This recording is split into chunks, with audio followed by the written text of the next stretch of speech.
Shalom semuanya, perkenalkan nama saya Calvin Ken. Di sini saya akan men-sharingkan sedikit tentang firman Tuhan yang bertema hope atau harapan.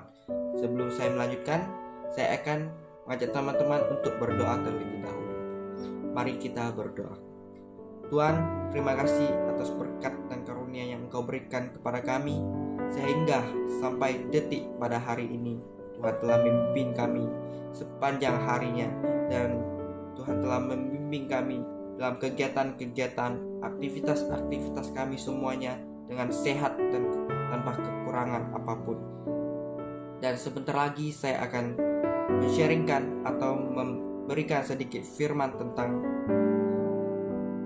firman-Mu, yaitu bertentang hope atau harapan yang telah Engkau rancangkan bagi kami ke depannya. Dan tentunya kami tidak tahu rancangan terbaik apa yang Engkau berikan kepada kami.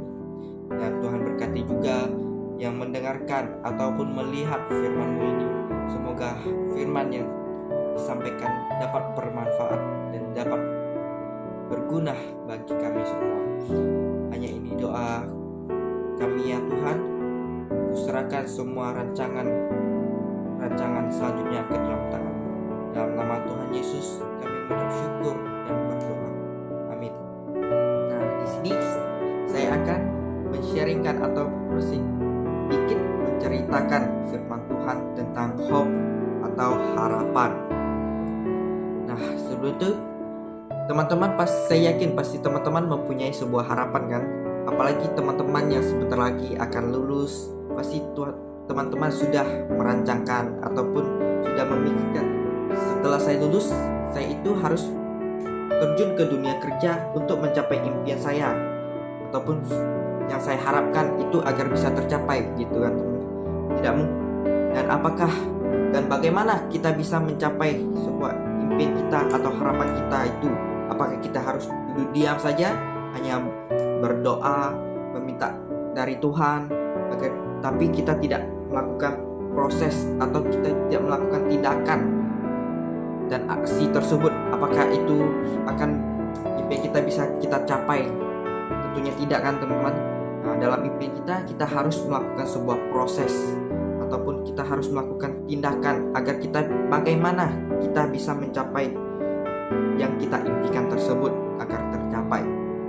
Nah, di sini kita buka di dalam ayat Yeremia pasal 29 ayat 11. Sebab aku ini mengetahui rancangan-rancangan apa yang ada padaku mengenai kamu.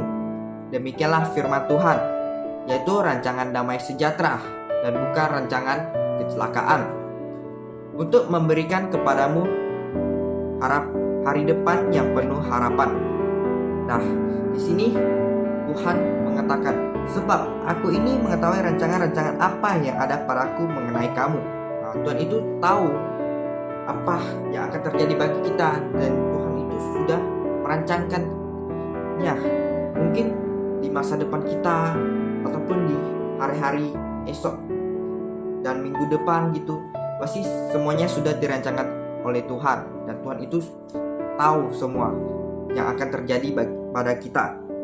Nah, yaitu rancangan damai sejahtera dan bukan rancangan kecelakaan. Nah, tentunya Tuhan itu akan merancangkan kedamaian bagi kita. Tentunya Dia tidak akan mendatangkan rancangan kecelakaan bagi kita, untuk memberikan kepadamu hari depan yang penuh harapan. Nah, Tuhan selalu memberikan kita hari yang ke depan dengan penuh harapan atau penuh impian kita agar kita bisa mencapainya.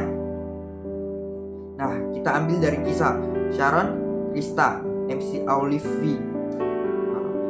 Pada tahun 1985, ia berhasil menyingkirkan 11.000 pelamar yang berkeinginan untuk naik pesawat luar angkasa. Nah, hebat ya teman-teman. Dia bisa menyingkirkan 11.000 pelamar yang ingin dengan impiannya terbang ke luar angkasa.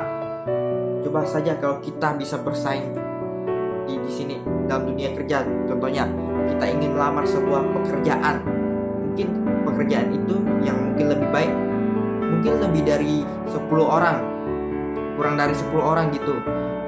Kita aja belum tentu bisa diterimanya, apalagi ini yang bisa bersaing dalam 11.000 orang. Sangat hebat kan? Nah, dan NASA memutuskan untuk memilih Sharon Kista.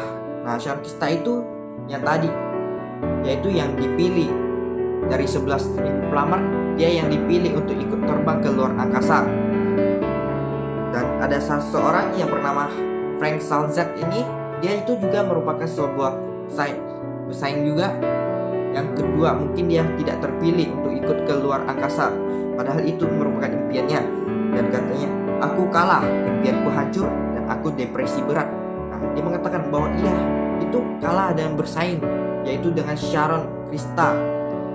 Dia ini sangatlah depresi berat, yaitu dirinya sangat, menurut dia sangat hancur gitu, dan dia sangat depresi berat.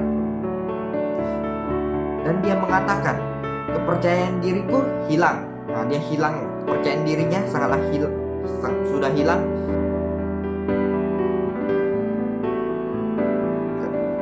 Kebahagiaanku berganti dengan kemarahan. Dari kebahagiaannya, dia itu berganti dengan kemarahan. Dia sudah tidak merasa sangat marah, dia sangat mengeluh, kecewa dengan Tuhan.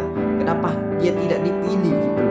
Dia sangat marah dan tidak ada kebahagiaan di hidupnya gitu. Nah, saat itu aku selalu bertanya, mengapa Tuhan? Dia menyalahkan Tuhan lagi. Mengapa Tuhan? Mengapa dia tidak dipilih gitu? Malah yang dipilih yaitu Sharon Kista. Kenapa saya tidak dipilih? Mengapa bukan aku yang dipilih? Apa kurang dariku? Nah, apa kurang dari dia sehingga Tuhan tidak memilih dia untuk bisa ikut dalam terbang ke luar angkasa yang telah dia impikan itu sejak lama? Mengapa? Mengapa engkau begitu kejam kepadaku? Dia menyalahkan Tuhan lagi, bahwa Tuhan itu sangat kejam, tidak ingin memberi dia sebuah harapan dia itu tercapai, yang ingin terbang ke luar angkasa yang telah impikan sejak lama. Malah Sharon Kista yang dipilihnya, bukan dia gitu. Jadi itu sangat marah dan sangat menyalahkan Tuhan. Nah, dan pada tanggal 28 Januari tahun 1986, pesawat luar angkasa itu tersebut diluncurkan tepat pukul jam 11:38 pada siang hari. Nah, pada gak lama kemudian, baru 73 detik kemudian, apa yang terjadi? Yaitu pesawatnya hancur. Mengerikan kan? Pesawatnya hancur, belum sampai, baru beberapa meter gitu, kilometer bisa dibilang, belum sampai udah hancur gitu. Mengerikan kan? Nah, dan kembali lagi kepada ayatnya, sebab aku ini mengetahui rancangan-rancangan apa yang ada padaku mengenai kamu. Nah, dan di sini kita bisa lihat bahwa Tuhan telah merancangkan apa yang akan terjadi pada Frank Salzak ini, sehingga Tuhan melakukan rancangannya mungkin dengan tidak diterima ataupun telah menggagalkan impiannya, bahwa Tuhan itu merancangkan bahwa Tuhan itu merancangkan damai sejahtera bagi dia dan bukan merancangkan kecelakaan bagi dia. Tuhan itu sudah rancangkan. Dan Frank Salzak ini sangatlah beruntung, yaitu tidak jadi ikut dan tidak jadi terpilih, sehingga dia itu selamat untuk memberikan kepadamu hari depan yang penuh harapan. Yaitu Tuhan memberikan dia kesempatan untuk hidup, sehingga dia bisa menjalani kembali ke hari depan yang dengan penuh harapannya, yaitu mungkin harapan apa yang ingin dia capai selanjutnya gitu. Dan Frank Salzak ini mengatakan, aku tidak terpilih untuk menjadi seorang astronot yang ikut dalam penerbangan itu, meski aku sangat menginginkannya. Kini aku paham bahwa ternyata Tuhan memiliki alasan lain. Nah, Tuhan itu dia sudah berpikir bahwa Tuhan itu memberikan dia, mungkin dia tidak terpilih karena Tuhan itu sudah merancangkan, pasti mempunyai alasan bagi dia sehingga dia tidak bisa ikut dalam penerbangan ke luar angkasa tersebut. Ini aku paham, ternyata Tuhan memiliki alasan lain. Tuhan masih ingin aku berada di bumi. Atas dasar itu, aku bisa katakan aku tidak gagal dan kalah dalam kompetisi tersebut. Nah, dia baru menyadari bahwa Tuhan itu sudah merancangkan dengan baik bagi dia, sehingga dia itu tidak terjun ikut dalam penerbangan luar angkasa tersebut, sehingga dia akan mengalami bencana yang besar begitu kan.